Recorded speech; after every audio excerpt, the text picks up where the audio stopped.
Olá, sejam bem-vindos a esta aula. Eu sou a professora Carla Crevillante Marcílio, da nossa disciplina, e hoje preparei uma aula sobre sinais de repetição. Eu vou começar a compartilhar com vocês o que eu programei e o que eu fiz.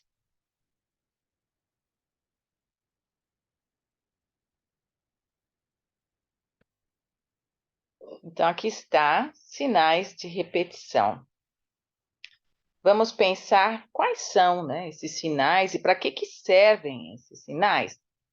Acho que alguns de vocês já entraram em contato com esses sinais, muito provavelmente, principalmente quem toca instrumento.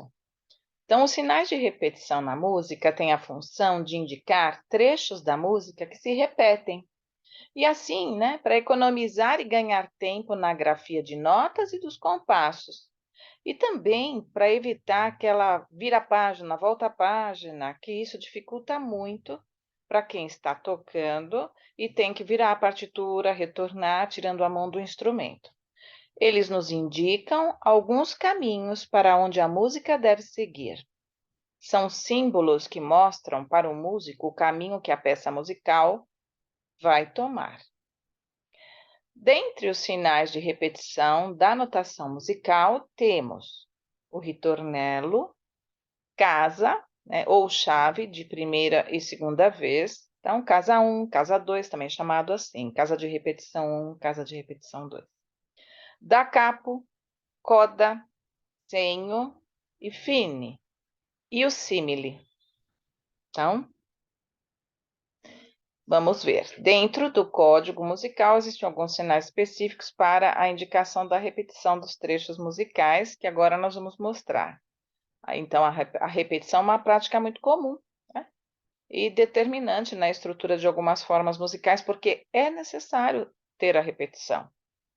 Então, vamos lá. O primeiro que eu coloquei aqui foi barra de repetição ou ritornello. Significa, né? O ritornello é uma palavra italiana, significa pequeno retorno. Muitas vezes, como músicos, vamos perceber que muitas das indicações e sinais do código musical são palavras em italiano. A gente já falou isso, já tem isso escrito em algumas aulas. Uma vez que a Itália, né, é o berço da notação musical. O ritornello indica um retorno simples para o início da música ou para o compasso que apresenta uma outra barra de repetição. Nesse caso aqui, está no início, né, esse ritornello, e no final, dizendo que você tem que voltar para aquele segundo compasso, onde tem as notas Fá, Sol, Lá, Sol, em semínima, certo? Mas poderia estar no meio da música também ou em outro local. 2. Casas de repetição. São as casas 1, casa 2, né? Então, nós podemos utilizar numa partitura sinais que indiquem caminhos diferentes após a repetição. Neste caso, devemos tocar o trecho musical até a barra de repetição. Note que acima do compasso em que se encontra essa barra de repetição, temos o número 1. Então, está escrito lá, na repetição, pular daqui para a casa 2. Isto é, você faz a música, entra na casa 1 e toca. Volta no começo, ali onde está escrito variação 1, onde tem a barra de ritornello. E quando você chegar, antes de entrar na casa 1, pula para a casa 2. Então, quando terminarmos o compasso anterior à casa 1, devemos passar diretamente, pulando essa casa 1 para a casa 2 e seguir a leitura da música normalmente. Então, essa barra é muito conhecida, tem muita música que tem, né? Alguns sinais ou palavras, também italianos, são utilizados para indicar outros caminhos de outras repetições. Então, por exemplo, descer da capo. Sua tradução literal seria da cabeça. Como indicação de repetição, indica que deve-se retornar ao começo da música, lá da cabeça da música, do início da música. E aparece nas expressões também. da capo al fine, da capo al coda ou da capo al coda, que é o sinal, né? Esse sinal que também pode ser escrito com letras coda ou com o sinal. Fine significa fim. Quando você vir essa palavra escrita na música, indica o final da música. Após possíveis repetições. Você repete, repete, vai até o fim lá, né? Até o fine e termina lá. Então, se está escrito da capa al fine, você volta ao início da música e quando aparecer a palavra fine, é ali que você vai parar de tocar, terminar. Mesmo que haja compassos subsequentes que já foram tocados numa outra vez, né? Num outro momento.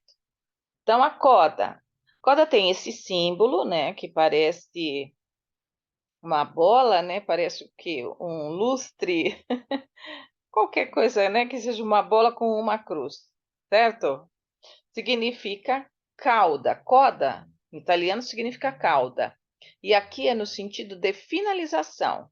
A cauda é o final, né? Do corpo do animal, por exemplo. Indica o início do trecho da finalização da música. Então, quando você entra na coda, é porque já vai ser terminada a música. E o sinal senho, esse S cortado com 2 pontos, indica o lugar de onde se deve começar. Vamos ver mais para frente agora as expressões que utilizam as palavras e os sinais mostrados anteriormente. Quais são? Da capa al fine, após o compasso onde aparece a expressão, deve-se voltar ao começo da música e prosseguir até encontrar a palavra fine. Da capa al coda, após o compasso em que aparece essa expressão, deve-se voltar ao começo da música da capa, é o começo, e prosseguir até encontrar o sinal da coda, pulando então para o trecho iniciado com o sinal ou a palavra coda. Da S al fine. Após o compasso em que aparece a expressão, deve-se voltar ao compasso indicado pelo senho, que é esse S, e prosseguir até encontrar a palavra fine. Então, de novo, da S al fine, quando você tem da S al fine, você vai, né, olha lá, após o compasso em que aparece essa expressão, deve-se voltar ao compasso indicado pelo senho, por esse S, e prosseguir até você encontrar a palavra fine, onde você vai terminar a música. O de baixo agora. Da S al coda, o dal senho, que é o sinal de S aí no caso, senho, al coda, sinal também. Você pode também encontrar com os sinais. Após o compasso em que aparece essa expressão, deve-se voltar ao compasso onde está lá o símbolo do senho, o S, né, com o tracinho e os 2 pontinhos. E prosseguir até encontrar o sinal da coda, pulando então para o trecho iniciado com o sinal ou a palavra coda. Vamos falar sobre o simile. É escrito de 2 maneiras diferentes. Somente um compasso. Vamos ver o que é, né? O simile pode ser utilizado para indicar que o mesmo compasso se repete por uma ou mais vezes. Então, o simile é repetição igual. Você vai repetir o compasso igual você tocou. Uma vez, você tem um traço com estes 2 pontos. Um exemplo aqui, né? Nós temos Fá, Sol, Lá, Sol. No outro compasso, eu tenho o sinal do simile. Eu volto e toco Fá, Sol, Lá, Sol. Tá? Ou somente 2 compassos. Utilizado para indicar a repetição de 2 compassos, tem os 2 tracinhos, estão vendo? No outro, tinha um tracinho, significava um compasso. Neste, temos 2. Vocês também podem encontrar o símile com vários tracinhos, representando quantos compassos vocês têm que fazer a repetição, utilizando para indicar a repetição de 2 compassos com notações diferentes. Então, vocês prestem atenção, deem uma procurada, porque em partituras de orquestra você encontra muito isso, tá? Para que a pessoa que esteja escrevendo, transcrevendo a partitura, não tem que ficar copiando várias vezes a mesma seção, os mesmos compassos. Então, ele é muito utilizado. Aqui eu deixo as referências para vocês. Esses livros são muito importantes para a nossa disciplina de Introdução à Teoria e Percepção Musical. Sempre eles estão em algumas de nossas aulas, porque, claro, nem todo o assunto é retirado de todos esses, ou de um ou de outro. Tenham sempre à mão, se possível, estes livros e estudem. E qualquer dúvida, podem me chamar, tá certo? Mandem mensagem. Boas atividades e até a próxima!